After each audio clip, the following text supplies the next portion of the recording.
مشاهدينا الكرام مرحبا بكم في المغرب من واشنطن on Median TV. Bienvenue chers téléspectateurs dans votre émission Avec le Maroc depuis Washington. Je suis Adam Herli et je suis toujours très heureux de vous retrouver. Le 17 mai marque le 200e anniversaire de l'ouverture de la légation américaine à Tanger. À cette date, en 1821, les États-Unis sont devenus propriétaires du bâtiment numéro 8 en rue d'Amérique. Le premier à porter les clés de ce bâtiment fut le consul John Maloney. De même, ce bâtiment a été le siège officiel de la mission diplomatique américaine au Royaume du Maroc pendant 235 ans. Après que le consul Maloney se soit installé dans ce bâtiment, il a écrit une lettre au président américain de l'époque, John Quincy Adams. Je cite un extrait de cette lettre. « Le sultan m'a honoré en m'accordant, ainsi qu'à tout consul qui viendra après moi, une résidence sans aucune contrepartie. Ce don met les États-Unis sur un pied d'égalité avec toutes les puissances chrétiennes. » Fin de citation. Cette légation est la plus ancienne représentation diplomatique des États-Unis en dehors du territoire américain et elle est devenue le seul monument historique national en dehors des États-Unis. Ce bâtiment est encore debout aujourd'hui, portant le nom de The Tangier American Legation Institute for Moroccan Studies ou le TALIM. Ce monument est dédié comme musée et centre culturel pour mener des recherches et des activités éducatives et culturelles. En outre, le mois prochain, le centre Talim et l'ambassade des États-Unis organiseront une nouvelle exposition au siège du centre à Tanger qui se concentrera sur la riche histoire des relations bilatérales américano-marocaines et les relations culturelles. Nous consacrons l'épisode d'aujourd'hui à la commémoration de cette relation privilégiée entre l'Amérique et le Maroc, car le Royaume a été parmi les premiers pays à reconnaître les États-Unis d'Amérique en tant qu'État indépendant. De plus, le Maroc a ouvert ses ports au premier navire américain en 1777. Le Royaume a signé avec les États-Unis le premier accord d'amitié et de paix en 1786 et depuis cette date, le partenariat américain avec le Maroc s'est développé non seulement parce qu'il s'agit du partenariat le plus ancien, mais parce qu'il s'agit de la relation la plus forte avec un État partenaire au monde. Depuis l'accession de Sa Majesté le roi Mohammed VI au trône en 1999, ces relations ont pris un élan et une dimension plus considérable et plus étroite qu'auparavant. Nos relations militaires et sécuritaires sont les meilleures dans toute l'Afrique. De plus, nos relations bilatérales en matière de commerce et d'investissement ont atteint des niveaux historiques et le niveau de coordination politique entre les deux pays est devenu plus étroit et plus fort que jamais. En fait, la preuve la plus récente en est l'entretien entre le secrétaire d'État américain Anthony Blinken et le ministre marocain des Affaires étrangères Nasser Bourita. Ces pourparlers durant lesquels l'Amérique s'est engagée à respecter la reconnaissance par l'administration Trump de la pleine et entière souveraineté du Maroc sur son Sahara. Pour débattre de l'histoire et de l'avenir des relations entre le Maroc et les États-Unis et faire le point sur ce dossier, j'ai le plaisir d'accueillir deux invités. Le premier est David Pollock, chercheur principal au Washington Institute, dont les études portent sur les dynamiques politiques dans la région du Moyen-Orient. Monsieur David Pollock est le directeur d'un projet appelé FICRA. Il s'agit d'un programme de recherche sur la manière de créer de nouvelles idées politiques afin de soutenir un changement positif en vue de lutter contre la propagation de l'extrémisme au Moyen-Orient. David Pollock a travaillé auparavant comme conseiller principal pour le Grand Moyen-Orient au département d'État américain, où il a fourni des conseils et des recommandations sur les questions de démocratie et de réforme dans la région. Nous aurons également avec nous de Rabat un deuxième invité, c'est David Green, le chargé d'affaires à la mission diplomatique des États-Unis à Rabat. Il connaît bien le Maroc puisqu'il a également travaillé de 2011 à 2015 en tant que conseiller politique à l'ambassade des États-Unis au Royaume. Lors de son service au département d'État pendant 24 ans, Green a également travaillé au Pakistan, en Jordanie, en Égypte et au Vietnam. Au siège du département d'État à Washington, il a travaillé aussi comme directeur du bureau des affaires égyptiennes et directeur adjoint du bureau des affaires israéliennes et palestiniennes. Commençons tout d'abord notre discussion comme d'habitude avec notre correspondante Adèle Nazarian. Adèle, comme nous l'avons entendu dans l'introduction, alors que l'Amérique était un pays naissant sans beaucoup d'amis, le Maroc a fait un pas courageux et audacieux en reconnaissant et en soutenant les États-Unis. En fait, la première représentation diplomatique que l'Amérique possédait à l'étranger est celle de Tanger. Alors, qu'est-ce que cela signifie pour les Américains et comment cela pourrait-il affecter leur vision envers le Maroc?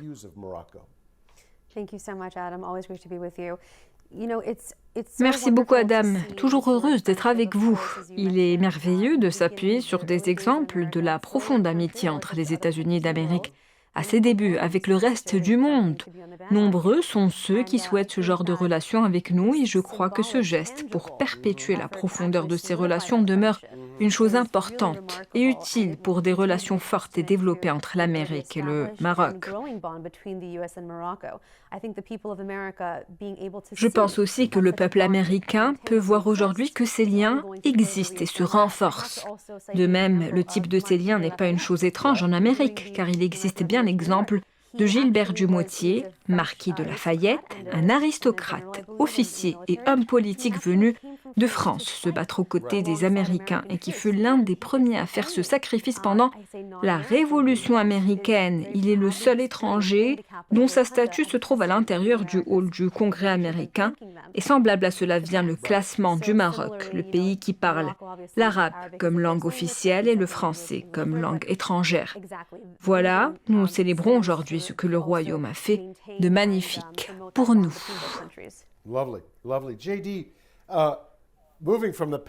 Merci Adèle, je me tourne à présent vers notre chroniqueur J.D. Gordon. J.D., si nous passons de l'histoire au présent, il y avait certaines inquiétudes que l'administration Biden revoie la position américaine à l'égard du Maroc, notamment en ce qui concerne la question du Sahara marocain.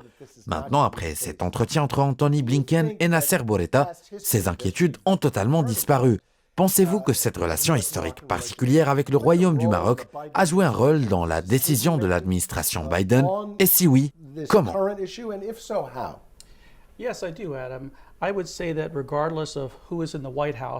Oui, Adam, je pense cela. Je dis que peu importe qui est le locataire de la Maison-Blanche, qu'il soit démocrate ou républicain, les Américains sont de bons amis du Maroc, tout comme le Royaume est un ami proche de l'Amérique. Quand j'étais au Maroc pour la première fois à Tanger au début des années 90, Bill Clinton était à la Maison-Blanche et quand j'ai suivi le Royaume au fil des ans, pour le président George Bush, ce dernier était aussi proche du Maroc. Les relations n'ont pas vraiment changé et après les attentats du 11 septembre, le Royaume a été l'un des principaux pays qui ont aidé les États-Unis dans la guerre contre le terrorisme. Ainsi, quel que soit le locataire de la Maison-Blanche, qu'il soit démocrate ou républicain, la nature des relations reste la même. D'autant plus, l'ancien président Donald Trump a fait un énorme bond en avant dans ses relations extérieures avec sa reconnaissance de la pleine et entière souveraineté du Maroc sur son Sahara. Et Joe Biden a maintenu cette reconnaissance, comme en témoigne l'entretien téléphonique entre le secrétaire d'État américain Anthony Blinken et son homologue marocain Nasser Bourita. Ainsi, l'analyse finale montre clairement que peu importe que le président soit démocrate ou républicain, les États-Unis resteront un pays ami du Maroc et ce dernier restera un ami proche de l'Amérique. D'accord, passons maintenant à notre invité David Pollock. David, vous avez passé de nombreuses années à fournir des consultations au profit de décideurs américains pour le Moyen-Orient. Sur la base de cette longue expérience, comment voient-ils le Maroc? Sont-ils conscients de cette longue histoire avec le Royaume en tant que partenaire majeur? Comment cette perception affecte-t-elle la politique américaine envers le Maroc? Je tiens à dire qu'il y a une prise de conscience au niveau de mes anciens collègues du département d'État américain avec lesquels je garde toujours le contact. Il y a une prise de conscience aussi au niveau du Congrès et au sein de la communauté d'experts dans la capitale américaine et dans les médias américains. Il y a une prise de conscience de cette longue et riche histoire de l'amitié maroco-américaine et de l'alliance entre ces deux pays.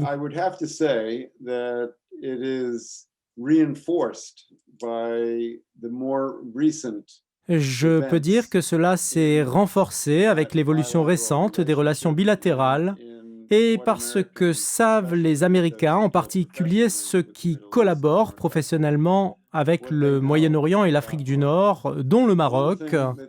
La première chose qu'ils savent du Royaume, c'est qu'il s'agit d'un pays stable, contrairement à de nombreux pays de la région.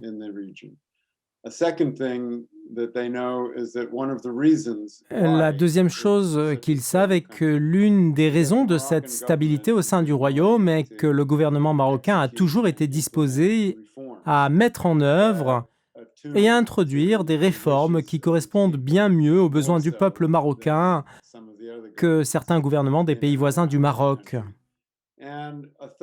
La troisième chose qu'ils savent du Maroc, et je pense que c'est quelque chose de particulièrement remarquable, c'est que le Royaume a toujours aidé les États-Unis, non seulement, comme l'a dit l'ancien porte-parole, dans la lutte contre le terrorisme, mais aussi dans la promotion de la paix dans toute la région, y compris la paix entre les Arabes et Israël, et la paix entre les Palestiniens et les Israéliens.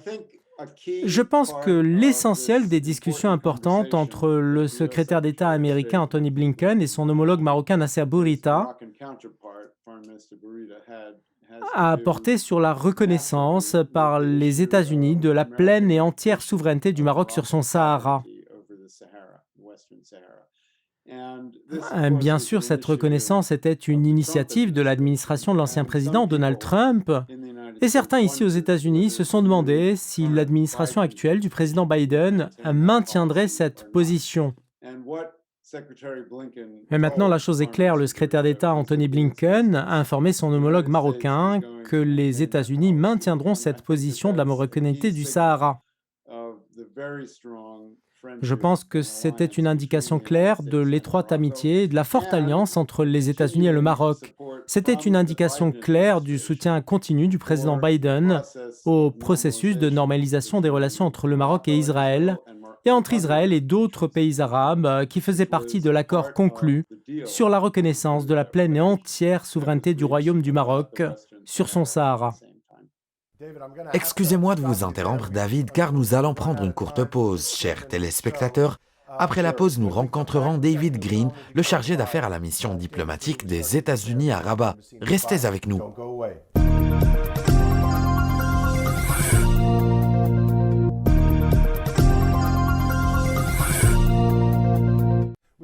Chers téléspectateurs, nous voilà de retour pour la suite de votre émission avec le Maroc depuis Washington. Notre sujet d'aujourd'hui se rapporte au 200e anniversaire de la création de la première légation américaine à Tanger, ainsi que l'histoire et l'avenir des relations américano-marocaines. J'invite à présent le chargé d'affaires à la mission diplomatique des États-Unis à Rabat, David Green. Monsieur Green, d'abord je vous félicite pour votre nouveau poste au Maroc. En fait, vous n'êtes pas une personne étrangère au Royaume, vous le connaissez bien et vous adorez ce pays. Vous étiez aussi un conseiller politique à l'ambassade des États-Unis entre 2011 et 2015 et vous êtes retourné au Maroc en 2019 en tant que chef adjoint de la mission diplomatique des États-Unis. Ma question à vous est de savoir quelles sont vos motivations pour choisir le Maroc pour y travailler pendant votre première mission et quelles sont les expériences que vous avez acquises et vous ont donné envie d'y revenir pour une deuxième mission.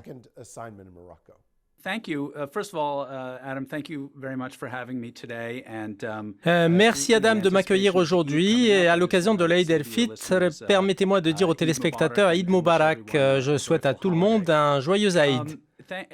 Adam, votre question est très pertinente. Permettez-moi de dire que le Maroc occupe une excellente place dans l'imaginaire des Américains en général et pas uniquement des diplomates. C'est un pays qui a une bonne réputation en termes de culture, de beauté de la nature et qui est considéré comme l'une des meilleures destinations touristiques dans le monde. Le Royaume est également un ami des États-Unis et nous partageons de nombreuses expériences et projets. Ce sont ces facteurs qui m'ont poussé en tant que citoyen américain à m'intéresser au monde arabe, au Moyen-Orient et à l'Afrique du Nord et aussi en tant que diplomate, souhaitant travailler dans un pays avec lequel nous entamons ce riche partenariat. J'ai bien senti ces choses lorsque j'ai commencé à travailler ici en tant que conseiller politique, dans un pays avec lequel nous travaillons en étroite collaboration sur de nombreuses questions. Un pays qui m'a accueilli chaleureusement, ainsi que ma famille, et nous avons beaucoup apprécié notre séjour au Maroc. Je me considère donc chanceux de saisir cette première opportunité de servir au Royaume. Et quand on m'a demandé d'y retourner travailler en 2019 en tant qu'adjoint de l'ambassadeur, j'étais très heureux de ce retour. And when I was asked to come back in 2019 as the deputy chief of mission, of course I was very glad to do it. Très bien. En tant qu'expert des affaires maroco-américaines, quelles sont les raisons de cette forte et constante stabilité des relations entre les deux pays tout au long de leur longue et merveilleuse histoire, peu importe les nombreuses différentes administrations américaines qui se sont succédées? Est-ce dû à notre commune histoire ou à nos valeurs partagées ou à quoi exactement? Excellente question, Adam. Je pense que la réponse se trouve dans tout ce que vous venez de mentionner. Comme vous l'avez dit, le Maroc est l'un des plus anciens amis et alliés des États-Unis. Ceci remonte à plus de 2 siècles, à l'aube de l'indépendance des États-Unis, et le traité d'amitié et de paix conclu entre notre pays et le Royaume est le plus ancien traité jamais signé par les États-Unis avec un pays étranger.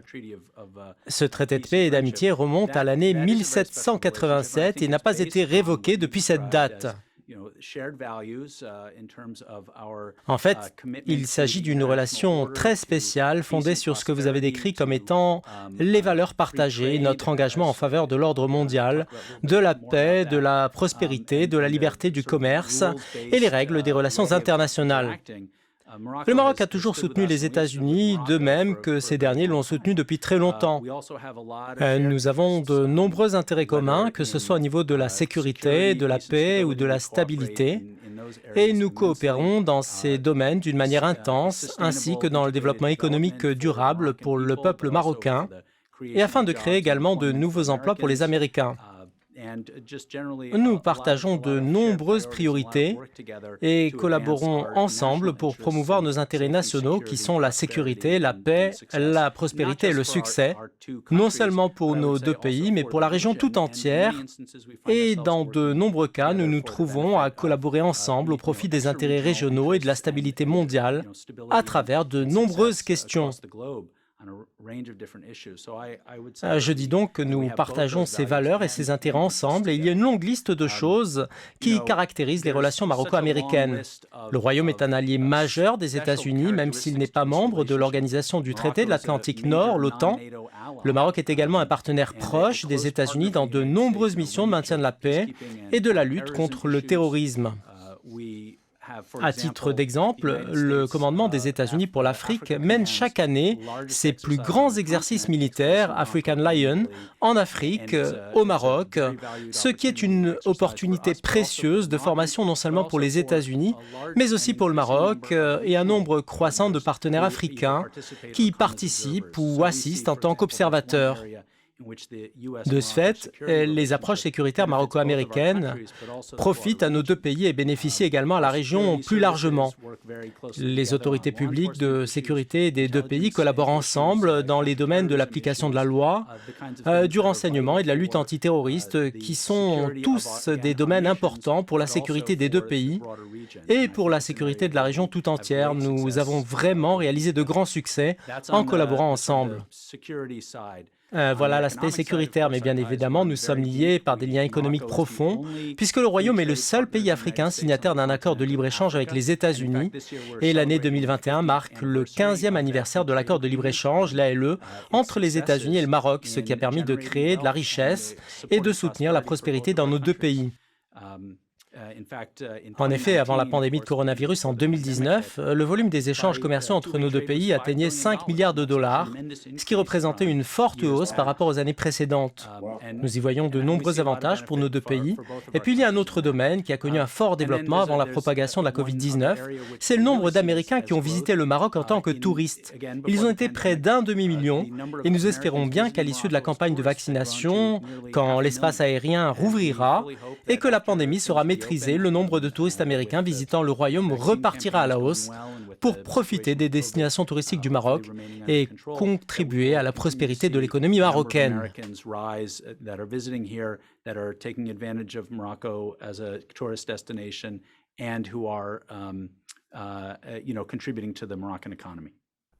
Parfait, parfait David. Jetons un coup d'œil vers l'avenir. Je veux savoir précisément ce que nous faisons en tant qu'Américains, que cela soit au niveau de notre ambassade au Maroc ou ici à Washington. Que faisons-nous pour tirer parti de cet héritage historique de réalisation et que faisons-nous pour le traduire en avantages qui profiteront aux générations futures de nos deux pays? Écoutez, nous travaillons beaucoup ensemble. Il existe de nombreux liens et domaines où nous coopérons. Il n'y a pas un volet de coopération bilatérale dans lequel nous n'avons pas collaboré ensemble et je peux vous donner quelques exemples. Nous nous appuyons sur tout ce que nous avons accompli chaque année. De plus, nos liens se développent et se renforcent. Et je crois que nos relations bilatérales sont plus solides que jamais et qu'elles se renforceront encore plus à l'avenir. Comme je l'ai dit, le Maroc est un allié majeur, même s'il n'est pas membre de l'OTAN. Le Royaume bénéficie d'un partenariat de libre-échange et il existe de nombreux autres domaines de notre partenariat. À l'échelle des institutions internationales, nous collaborons ensemble en ce qui concerne le domaine des changements climatiques. Le Maroc est un leader régional et il est clair que cette question représente une priorité essentielle pour le peuple américain et pour l'administration Biden. Nous travaillons donc ensemble dans tous ces domaines et nous continuerons à le faire à l'avenir. For the American people and for the Biden administration. So all these areas are ways in which we work together and are going to continue to work together more and more in the future. Permettez-moi de vous donner quelques exemples précis et concrets. Quand nous parlons d'avenir, nous parlons d'opportunités économiques et de jeunesse. Et bien sûr, le Maroc a une population très jeune. Nous investissons dans ce domaine par l'intermédiaire du gouvernement marocain. Les investissements américains s'élèvent à environ 250 millions de dollars au titre de la coopération dans le domaine de l'éducation. L'Agence des États-Unis pour le développement international travaille par exemple sur un programme national pour l'apprentissage à la lecture, axé sur l'amélioration de l'éducation des jeunes Marocains, en langue arabe bien sûr. L'agence a également investi dans des centres de formation pour aider à fournir des compétences de base aux jeunes Marocains qui tentent d'accéder au marché du travail. Il existe également un partenariat avec le ministère de l'Éducation du Maroc qui porte sur un investissement de 113 millions de dollars dans les systèmes éducatifs et auquel 90 écoles sont associées pour améliorer les infrastructures et renforcer la participation des familles marocaines dans la gestion de ces écoles afin de garantir la qualité des services éducatifs. Nous accompagnons également les universités marocaines dans leur processus de développement sur le modèle américain des programmes Bachelor. Tout cela se fait en étroite collaboration avec le ministère de l'Éducation marocain. C'est ainsi que vous nous trouverez comme des participants majeurs à tous les niveaux du système éducatif et nous collaborons ensemble pour le soutenir. En fait, j'ai mentionné auparavant la question des changements climatiques et nous avons vu comment le Maroc a pris de grandes mesures en tant que pionnier régional. À ce propos, il y a une participation américaine par le biais de l'Agence des États-Unis pour le développement international. Et d'autre part, nous investissons dans des programmes et projets marocains qui visent à faire face aux changements climatiques ou à endiguer leurs effets et aident à trouver des sources d'énergie renouvelables. Comme je l'ai dit, les relations commerciales se développent régulièrement parce que le climat des affaires, ici au Maroc, a placé le Royaume en bonne position comme un grand portail sur le continent africain. Et nous essayons d'aider le Maroc à réaliser cette ambition. C'est pourquoi vous trouverez plus de 250 entreprises américaines opérant au Maroc et d'autres entreprises ont manifesté leur intérêt à venir s'y installer prochainement. Il y a donc un grand potentiel d'expansion et de croissance et nous voyons le Maroc du point de vue économique et dans tous les autres domaines comme un pays qui a une vision globale, verticale, sur la base d'un agenda dont les principaux axes ont été définis et tracés par Sa Majesté le Roi. Un agenda qui s'aligne sur un bon nombre des objectifs auxquels nous aspirons dans notre partenariat avec le Maroc et la région dans son ensemble. Nous serons donc vraiment heureux de soutenir et appuyer cet agenda. Ladies and gentlemen, I think it's hard to argue that history doesn't matter. Chers téléspectateurs, il est très difficile de dire que l'histoire n'a pas d'importance. L'histoire est très importante. C'est la raison des relations bilatérales solides entre le Maroc et les États-Unis.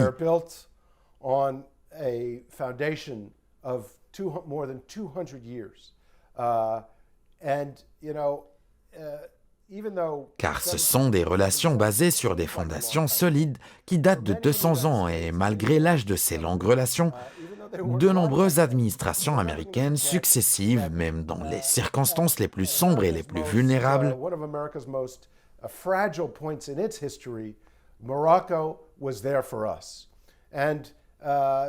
savent que le Royaume est toujours à leur côté et les soutient. Et aujourd'hui, les États-Unis sont aux côtés du Royaume. Tout au long de cette histoire, qui s'étend sur plus de 200 ans,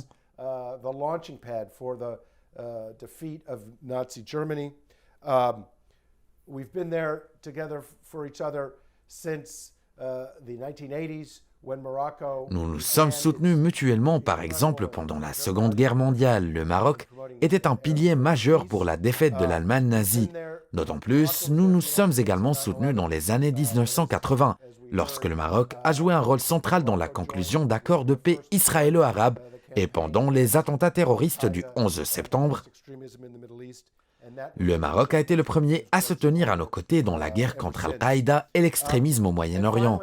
Ces relations se sont renforcées jour après jour et ces dernières années, le Maroc a été parmi les pays qui ont brisé les barrières et les traditions en vue de construire des relations avec Israël.